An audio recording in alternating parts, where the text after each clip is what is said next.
अस्सलामु अलैकुम वरहमतुल्लाहि वबरकातुहू।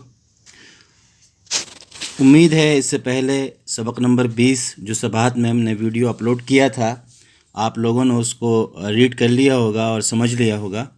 आज हम सबक नंबर 21 आओ पेड़ लगाएं इस चैप्टर को इंशाल्लाह पढ़ेंगे। तो मैं रीडिंग कर रहा हूँ, आप लोग गौर से अपनी किताब में देखिएगा। और जब ये वीडियो आप देख रहे हों तो उस वक्त आप अपने जो भी चीज़ें समझ में नहीं आए इसमें, तो बाद में आप मुझसे व्हाट्सएप पे पूछ सकते हैं। आओ पेड़ लगाएं। अभी कल की बात है, मैं यहाँ आया था, कैसा अच्छा जंगल था। यहाँ घर से ज़्यादा दूर भी ना था। सुबह की सैर अच्छी हो जाती थी। ऊंचे ऊंचे घने घने साएदार दरख्त थे। कहीं फूलों की बेलें थीं और कहीं फल।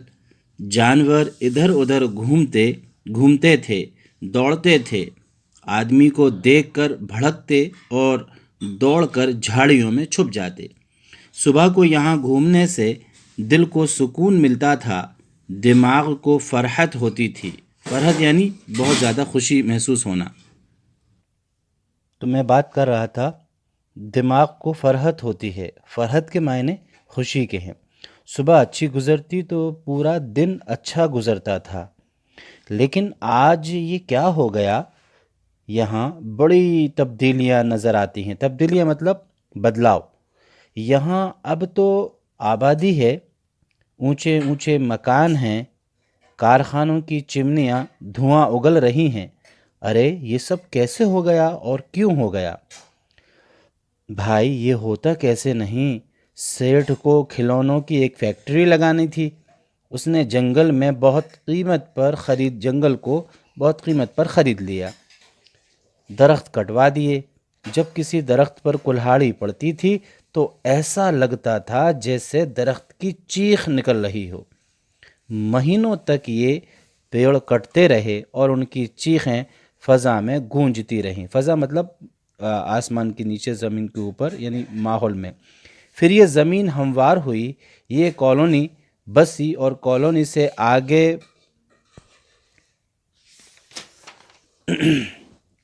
आगे खिलौनों की फैक्ट्री बनी।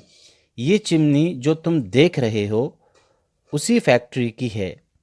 चिमनी के मतलब ये है कि जिससे धुआं निकलता है। जैसे कि मान लीजिए यहाँ पर एक ये बनी हुई है, एक ये बनी हुई है, इसको चिमनी कहा जाता है, यानी धुआं निकलने की जगह। तो इसी फैक्ट्री की है और उस कॉलोनी में इस फैक्ट्री के मुलाजिम रहते हैं या कुछ किराएदार। फैक्ट्री की इस चिमनी से धुएं के साथ कोयले की बहुत बारीक गर्द भी निकलती है। गर्द यानी धूल। कोयले की गर्द घरों पर गिरती है। रात को सहन में बिस्तर सफ़ेद चादर बिछाकर सोइए तो सुबह कपड़ों पर, चादर पर, मुंह पर, सर में कोयले की गर्द की तह दिखाई देगी। अब यहाँ कोई तंदुरुस्त कैसे रह सकता है? अरे साहब, ये जंगल तो लगता ही था अच्छा लगता ही था।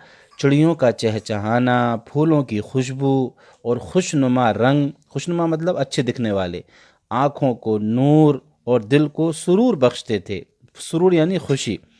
इस जंगल से और भी बहुत से फ़ायदे थे। कुछ दरख्त सूख जाते थे, उनकी शाखें ईंधन का काम देती थीं। मोटी शाखें और तने मेज़, कुर्सी, किवाड़ यानी दरवाजे, तख्त और दूसरा फर्नीचर बनाने के काम आते थे। अंदर झाड़ियों में मकोह, तुलसी और दूसरी जड़ी बूटियाँ मिलती थीं। ये जड़ी बूटियों के नाम हैं। वैद्य जी और हकीम साहब के मुफ्त के नुस्खों से बीमारी दूर भागती थी।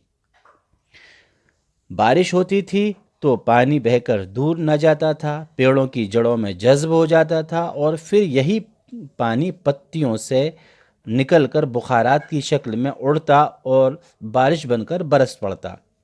बारिश होती थी तो गर्मी कम होती थी। आप जानते हैं कि जब जानदार सांस लेते हैं तो वो हवा फेफड़ों में जाती है, ऑक्सीजन से खून साफ होता है और सांस के ज़रिए कार्बन डाइऑक्साइड बाहर निकलती है। पेड़ पौधों की पत्तियां भी सांस लेती हैं, कार्बन डाइऑक्साइड पौधों के काम आ जाती है, उसके बदले में पत्तियां ऑक्सीजन उगल देती हैं, ये ऑक्सीजन फिर हमारे काम आती है। तो इस तरह आपने देखा कि किस तरीके से जंगल होने से इंसानों के फ़ायदे हैं। आगे कहते हैं कि यूं भी जंगल तो मुल्क की दौलत है, लकड़ी, फल, फूल, जड़ी बूटियां, जंगली जानवर सब जंगलों के कटने के साथ कम हो रहे हैं। कारखानों की चिमनियों में मोटरों और चूल्हों की धुएं से फ़ज़ा गंदी हो रही है, बोझल हो रही है। जैसे जैसे आबादी बढ़ रही है, आदमी की ज़रूरतें भी बढ़ रही हैं। मकानों के लिए, कारखानों के लिए, सड़कों के लिए और खेतों के लिए पेड़ काटे जा रहे हैं। नतीजे के तौर पर माहौल आलूदा हो रहा है। सरकार ये कोशिश कर रही है कि ज़्यादा से ज़्यादा पेड़ लगाए जाएं। शहरों में लोग अपने घरों के लॉन और बालकनियों में पेड़ पौधे लगाते हैं। गमलों में छोटे छोटे पौधे लगाकर ड्राइंग रूम, बेडरूम और किचन को सजाया जाता है। इससे घर की सजावट भी होती है और हमें ऑक्सीजन भी मिलती है। स्कूलों में बच्चों को पौधे लगाने की तरगीब दी जाती है, तरगीब यानी शौक़। सड़कों के किनारे खाली जगहों में पौधे लगाने का एहतमाम किया जाता है, यानी इंतज़ाम किया जाता है। इससे फ़ज़ा साफ़ रहती है, यानी एटमॉस्फेयर जो है वो साफ़ रहता है। बच्चों, आप भी पौधे लगाइए। आइए अपने स्कूलों में, घरों में, सड़कों के किनारे और ख़ाली जगहों में पेड़ लगाएं। आओ पेड़ लगाएं।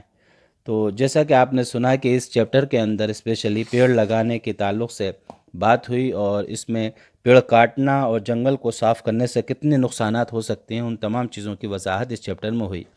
इसके अलावा भी कोई और ऐसे अल्फाज हों जो आपको समझ में नहीं आए हों, तो बराए मेहरबानी मुझसे आप डायरेक्टली पूछ सकते हैं। अल्लाह हाफ़िज़।